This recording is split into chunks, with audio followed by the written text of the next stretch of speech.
She shouldn't have answered. But rent was due, and her boss never called unless the world was ending. The phone rang at 2:47 a.m. like a verdict.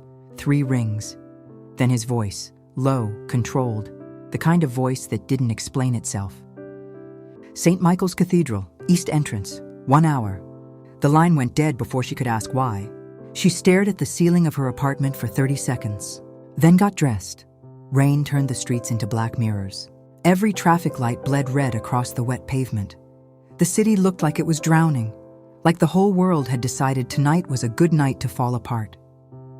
She gripped the steering wheel and told herself this was professional, that bosses called employees at 3 a.m. all the time, that there was nothing strange about Gothic cathedrals and 1-hour deadlines and a man who signed her paychecks and never smiled. She almost believed it. Gothic spires clawed at the sky. She stood outside the east entrance, rain soaking through her coat. Every instinct she'd ever trusted, screaming at her to leave, to get back in her car, to pretend the phone never rang. Instead, she pushed open the door.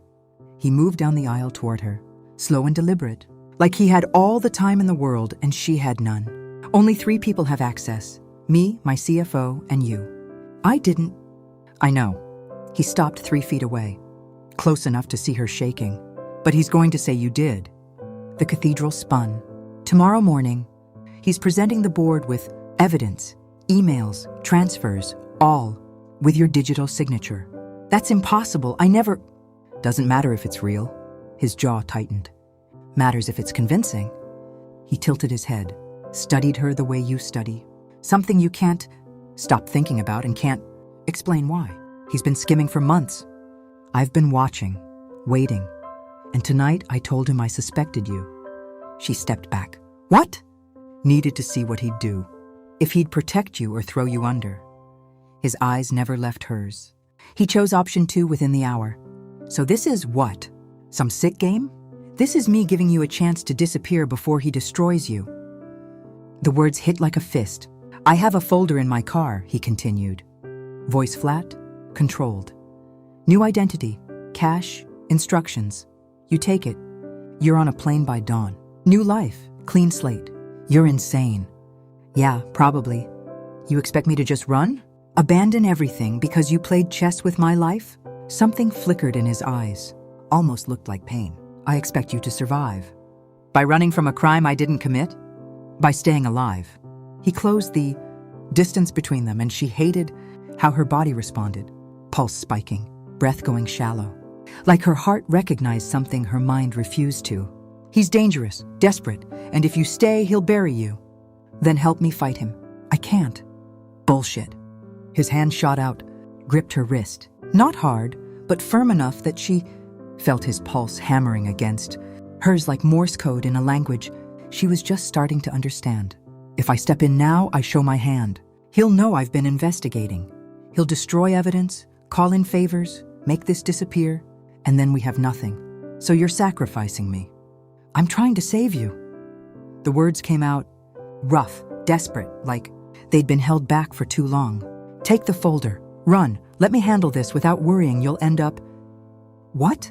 She looked at him dead in the eye. Dead?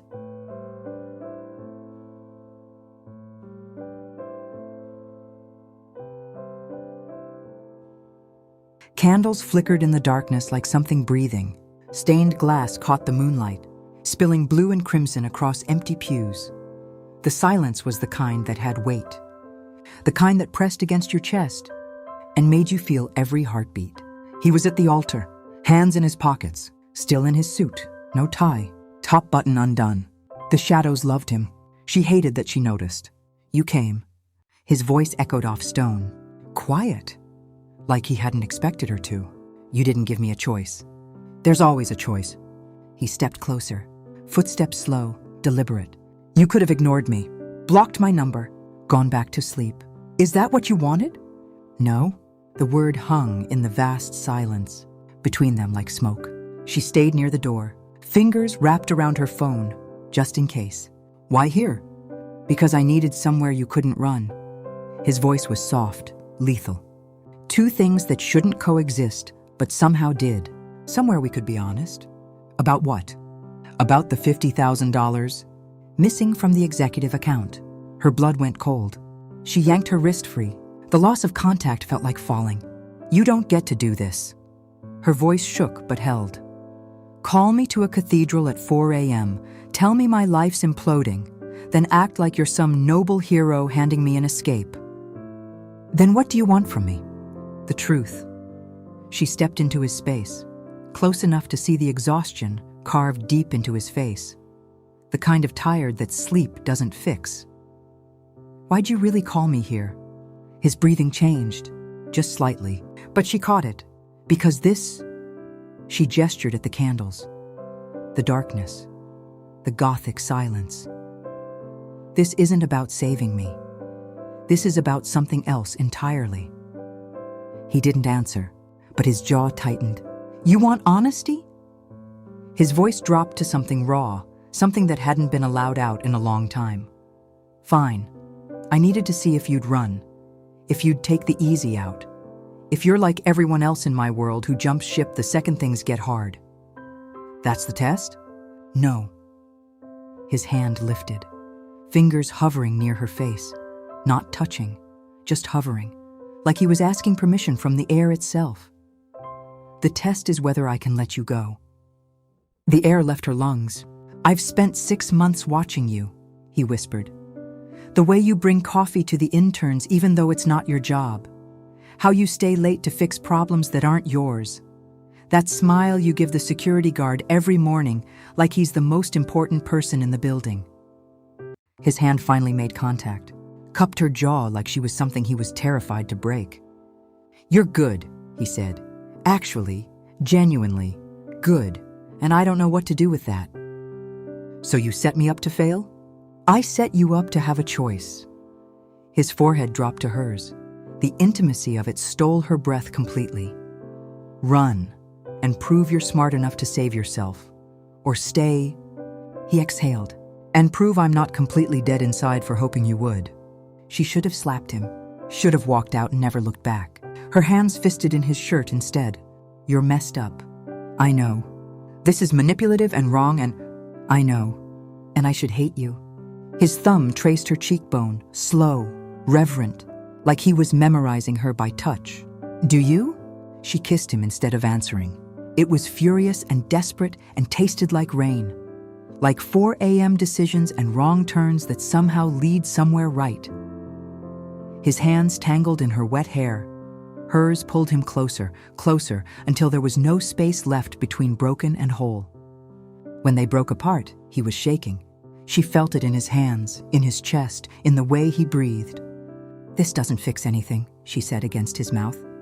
I know. I'm still in danger. Yeah, and you're still asking me to trust you. I'm not asking. His lips found her temple, her jaw, the corner of her mouth like he couldn't stop. I'm begging. She pulled back, just enough to see his eyes, and what she found there broke something open in her chest. I'm not running. You should. Probably. She smoothed his collar, fingertips grazing his throat. But I'm not. She felt him swallow. I'm gonna walk into that office tomorrow, face him, and you're gonna have my back. If I move now, it has to be perfect, one shot. If we miss, we won't. You don't know that... No. She stood on her toes, lips brushing his ear. But I know you didn't bring me here just to say goodbye. His arms wrapped around her waist, pulled her in like she was the last solid thing in a world that wouldn't stop moving. You brought me here, she continued softly, because you needed to know if I'd stay, if I'd fight, if I'd choose you even when it's dangerous. And will you? She pulled back, looked at him. Ask me why I came tonight. Why? Because you called. Her voice broke, held. And I'd walk through fire if it meant proving you're not alone anymore. He kissed her like she was oxygen, hands cradling her face, body pressed against hers. Years of loneliness pouring into the space between them like the cathedral itself was exhaling. When they finally broke apart, dawn was bleeding through the stained glass. Blue turning to gold, dark turning to something bearable. I need to tell you something. His voice had changed, quieter now. The vulnerability still there, but edged with something harder. Yeah? The CFO, his jaw clenched. He's not just stealing money. She waited. He's been meeting with our competitors, selling information, company secrets, acquisition plans. He stepped away from her, moved toward the altar like he needed distance from what he was about to say. If he goes down, he'll take the whole company with him. Everything he can grab on the way out. Her stomach dropped, which means this isn't just about you anymore. He turned to face her. It's about 300 employees, families, people who did absolutely nothing wrong and will lose everything because one man got greedy. The weight of it settled over the cathedral like weather. So what do we do? He looked at her. We? Yeah. She crossed the space between them, grabbed his face, forced him to really look at her. We? You don't get to kiss me like that and then shut me out. Something broke in his expression. Fear and hope tangled together so completely she couldn't tell where one ended and the other began. Okay, he breathed. Okay? Yeah. His hands covered hers, pressed them harder against his face. We. 9 a.m., 29th floor. She wore the navy suit she'd saved 3 months for. Hair pulled back, minimal makeup. Armor. He'd texted at 6 a.m. Stay close to me, no matter what happens. She'd typed back immediately. Always. Now she sat in the conference room, surrounded by men in expensive suits who looked at her like she was already guilty. Like the verdict was in, and they were just waiting for sentencing. The CFO sat directly across from her. Marcus. Smile sharp as a knife, eyes like a man who'd already won. Her boss stood at the head of the table, composed, impenetrable, not looking at her. She understood why. Looking at her now would give everything away. Gentlemen, Ms. Pierce, thank you for coming on short notice. Marcus leaned forward. I think we all know why we're here. The missing funds have been found. Silence, the kind that precedes earthquakes. Her boss clicked a button. The screen behind him lit up. Bank records, emails, timestamps, a timeline so clean and damning it almost looked too perfect. Almost. $50,000, transferred in increments over 6 months. He paused. Routing numbers traced back to an offshore account registered to... His eyes landed on Marcus, calm, absolute. You want to tell them, or should I? Marcus's face went white, then gray. This is... You can't... I have evidence. The doctored emails? Another click. Screenshots filled the screen. Digital forensics is a beautiful thing. Shows exactly when files are created, modified, sent, and by whom. She watched Marcus crumble in real time, watched 5 months of scheming collapse in 60 seconds. You set me up, Marcus hissed. His eyes swung to her, vicious, cornered. Both of you. No. Her boss's voice went lethal. You set yourself up the moment you got greedy. Marcus stood, chair scraping against marble. You have no idea what you've done. The people I've been working with, they'll come for you, for her, for everyone in this building. Her boss moved so fast she barely tracked it. 1 second across the room. The next, he had Marcus against the wall, forearm across his throat. Not enough to hurt, more than enough to mean it. Let them come.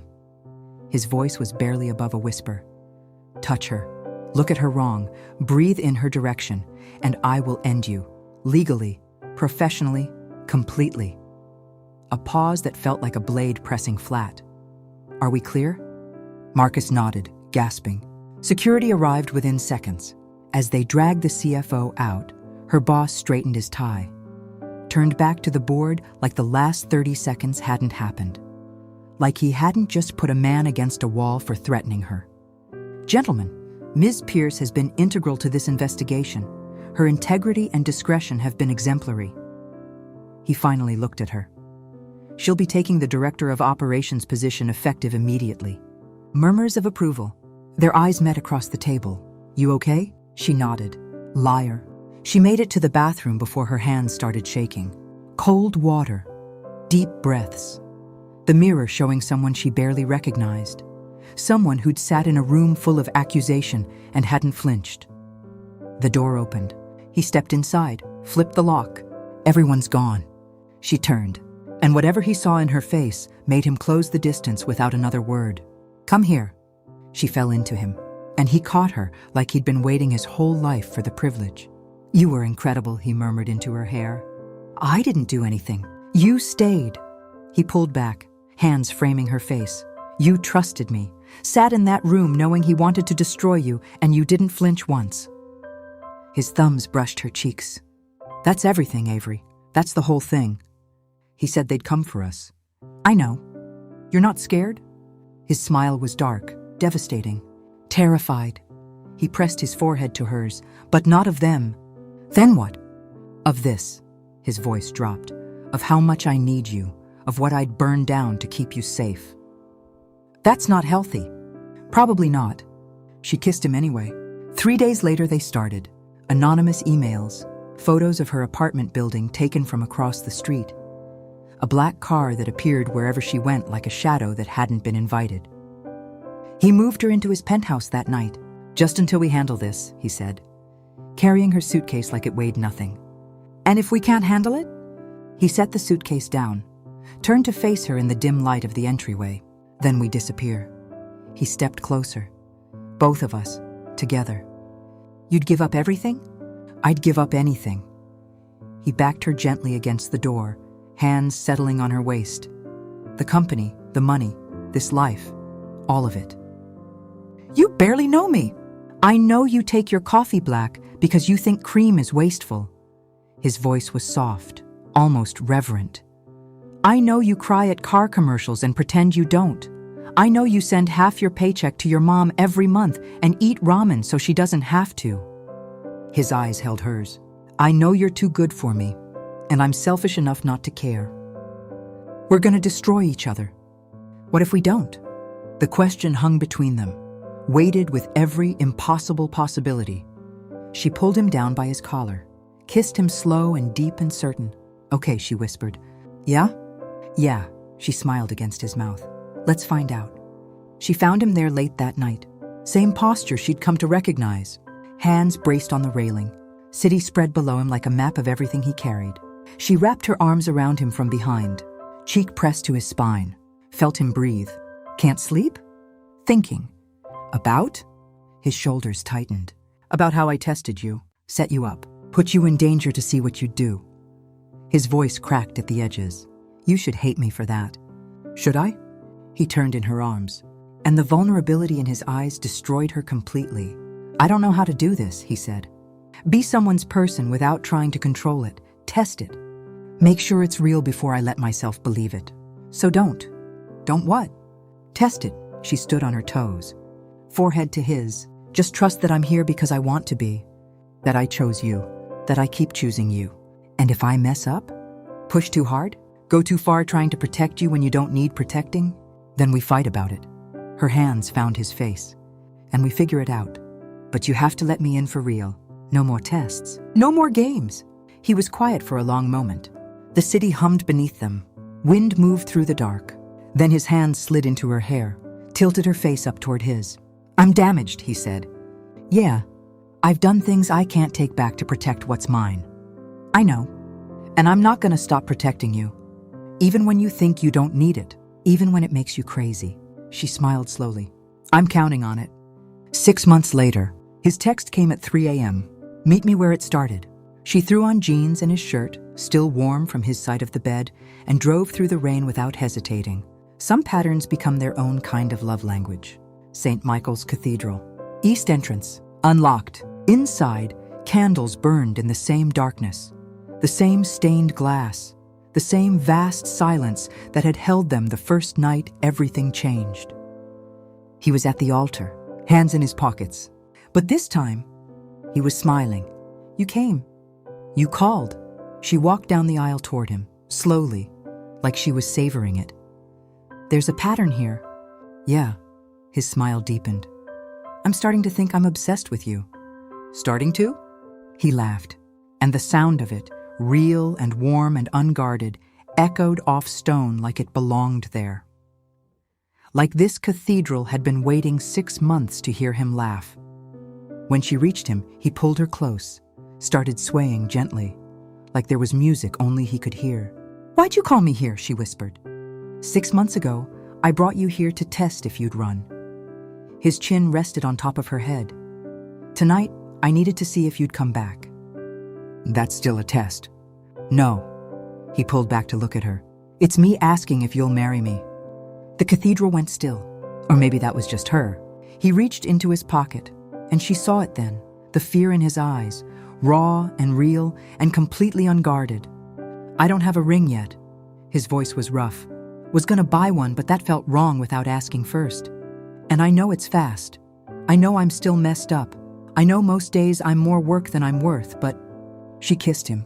Deep, sure, infinite. When she pulled back, tears were running down her face. "Yeah," she breathed. "Yeah? Yeah, I'll marry you, you absolute psychopath." His laugh broke open.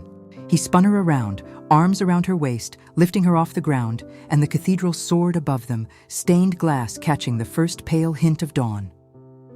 Blue bleeding into gold, dark bleeding into something new. "I don't deserve you," he breathed. "Probably not. I'm gonna spend the rest of my life trying anyway." "I know." She held him tighter. "That's why I said yes." On the drive home, rain finally stopping, city washed clean and new. She told him, "You know what's insane? Everything about us?" She smiled. "Specifically, if you hadn't called that night, I would have quit the next week." He went still beside her. "What?" "Had a job offer across town. Better hours. Normal boss. Someone who smiled occasionally and didn't brood like he was auditioning for a noir film." "Why didn't you take it?" She looked at him in the early morning light, at this man who'd called her to a cathedral at 2:47 a.m. and handed her an impossible choice, and somehow, impossibly, become the only choice that mattered. "Because you called," she said simply, "when you had no reason to, when it would have been easier to let me take the fall and keep your distance." His jaw tightened. "I would never." "I know that now." She reached over, took his hand. "But that night, I had every reason to believe the worst, and I came anyway." "Why?" "Because your voice..." She paused, searched for words that fit. "Even on the phone, even when you were giving me orders I didn't understand, it sounded like someone who was trying." "Trying what?" "To do the right thing." She squeezed his hand. "Even when it was costing him everything." He raised her hand to his lips, pressed a kiss to her knuckles. Kept his mouth there for a long moment. "I'm really glad you came," he said quietly. "Me too." She turned back to watch the road, the city opening up before them, clean and bright and full of everything ahead. "You know what else is insane," she said. "What?" "I never once regretted it." She leaned her head back, smiled at the ceiling. "Not for a second, not even when I was terrified." "Not even in the cathedral? When I was being a manipulative..." "Especially then." She looked at him. "Because that's when I knew." "Knew what?" "That you weren't going to hurt me." Her voice was soft, certain. "You were just..." She searched. "Testing the bridge before you let yourself walk across it." He was quiet for a long time. Then, "That might be the kindest thing anyone's ever said about my worst qualities." She laughed, and it filled the car like something warm, like something that had found its way home. His hand tightened on hers, and neither of them let go. Not for a long time, not ever, really. The truth is waiting. Subscribe, ring the bell, and follow along as we reveal the stories hidden in shadows. Like, comment, and share, because every story deserves to be remembered.